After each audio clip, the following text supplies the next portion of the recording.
Halo semuanya, berjumpa kembali dengan saya Anjuno Parop Hasilungan. Saya guru sejarah di SMA Negeri 1 di Pulau Rupat, Kabupaten Bengkalis, Provinsi Riau. Saya saat ini juga seorang mahasiswa S3 Ilmu Sejarah di Universitas Indonesia dengan beasiswa dari LPDP Kementerian Keuangan Republik Indonesia. Kali ini kita akan membahas tentang buku terbaru yang saya beli, karya dari Leonard Y. Andaya. Ya, ini bukunya. Ini dari Komunitas Bambu, penerbitan dari Komunitas Bambu. Dan judul bukunya Selat Malaka, Sejarah Perdagangan dan Etnisitas. Nah, ini buku yang saya beli khusus karena relevan dengan topik saya mengenai etnisitas di Pulau Rupat dan khususnya dan di pantai timur Riau pada umumnya. Nah, kali ini kita akan membahas karya dari Leonard Y. Andaya. Nah, sebelum itu saya akan mendeskripsikan siapa sebenarnya Leonard Y. Andaya. Leonard Y. Andaya ini adalah profesor sejarah di Universitas of Hawaii at Manoa di Amerika Serikat. Dia menyelesaikan pendidikannya di Yale University, ya, kemudian mengambil MA dan PhD di Universitas Cornell University, ya, di Cornell University yang di kalangan sejarah punya reputasi dalam kajian-kajian Asia Tenggara. Jadi Cornell University ini sangat terkenal di dalam sejarah Asia Tenggara. Dia punya koleksi yang sangat lengkap khususnya tentang sejarah Asia Tenggara. Cornell University dan Yale juga sama-sama dari kelompok Ivy League, ya, kampus elit di Amerika Serikat. Dan menurut saya Leonard Y. Andaya ini punya reputasi akademik yang sangat lengkap dan kajiannya banyak mengenai Asia Tenggara dan Indonesia bagian timur. Eh, kita tidak akan banyak membahas buku ini secara keseluruhan.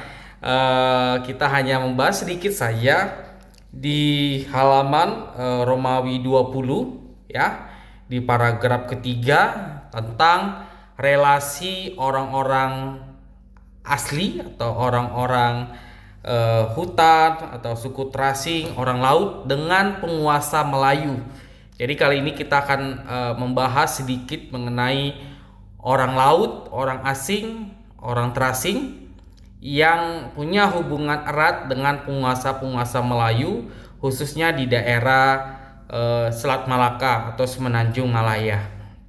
Nah, di halaman Romawi 20 disebutkan budaya Melayu juga merangsang pembentukan kategori etnik semacam orang laut dan orang asli atau suku Trasing, yaitu orang hutan dan orang bukit. Mereka dengan setia mengabdi kepada para penguasa Melayu, mempersembahkan hasil laut dan hutan sekaligus menjaga berbagai jalur laut serta hutan. Sebagai gantinya, mereka mendapatkan banyak keuntungan ekonomis dan spiritual yang dilimpahkan oleh para penguasa Melayu.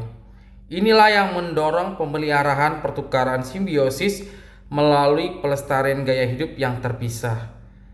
Meski begitu, usaha berbagai macam kelompok yang tinggal di Selat Malaka dalam membangun batas etnik guna menekankan perbedaan tidak dapat menyembunyikan kenyataan bahwa mereka sesungguhnya adalah daun-daun dari pohon yang sama. Nah, ini menarik, ya. Jadi suku laut, kemudian orang hutan. Orang hutan di sini disebutkan bukan orang yang sejenis monyet atau apa, ya, orang manusia yang tinggal di hutan. Nah, itu orang penjelajah atau penjajah Belanda itu menyebut mereka orang hutan karena tinggal di hutan dan tidak terpengaruh dengan modernitas yang dibawa oleh kolonial Belanda. Kemudian juga ada suku Akit, ya, yang disebut sebagai orang-orang yang tinggal di rakit-rakit.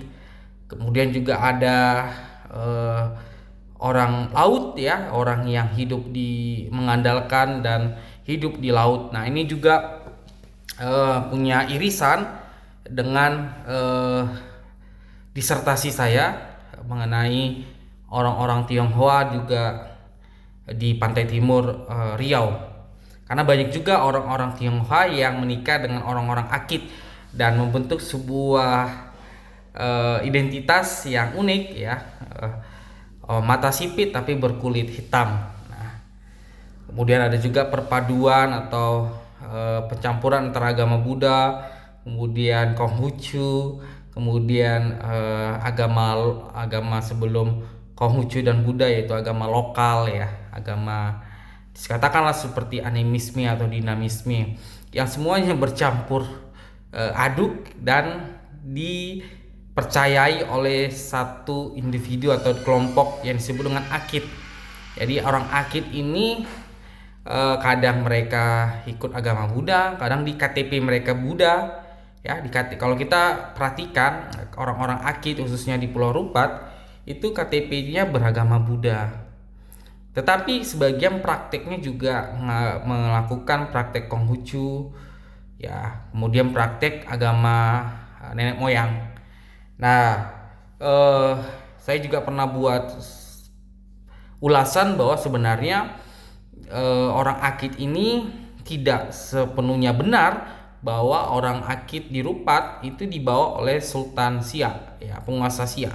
Tetapi orang Akit sudah ada di Rupat setidak-tidaknya dalam dokumen yang saya temukan itu 1689 ya. Bahkan mereka melakukan ada aksi heroik. Orang Akit berhasil membunuh Kapten VOC ya, Belanda, karena kapten ini mengambil kayu ya, dan kapten ini terbunuh gitu. Itu tahun 1689. Sedangkan Kesultanan Siak sendiri berdiri itu tahun 1723. Nah, terkait dengan relasinya ya, kita tahu bahwa orang-orang Akit, kemudian orang-orang laut ya, itu punya hubungan yang erat dengan Kesultanan Maritim, Kesultanan Melayu ya, karena mereka punya keunggulan tersendiri dalam khususnya dalam maritim, laut dan sungai, kemudian juga pengelolaan hutan. Nah, ini sering menjadi kepercayaan atau menjadi orang yang diandalkan penguasa Melayu untuk kemajuan dan kebesaran dari kesultanan ini. Dan saya yang menjadi heran adalah bagaimana orang-orang Akit tetap sebagian terpelihara menjadi penganut agama lokal. Ya, mereka tidak banyak terpengaruh dengan Islam atau terpengaruh dengan agama yang lainnya. Ya, kalau pengaruh agama Kristen, kemudian juga Buddha itu setelah banyak peristiwa 65 ya, G3 gerakan 30 September 1965 itu memaksa sebagian orang-orang Akit juga termasuk orang Tionghoa untuk memilih 5 agama yang diakui oleh Republik Indonesia. Nah, ini perjalanan religi dari mereka. Tetapi yang perlu saudara-saudara tahu bahwa relasi orang-orang asli ya dengan penguasa Melayu itu sangat erat ya, bahkan tidak terbatas pada kepercayaan atau agama. Terima kasih.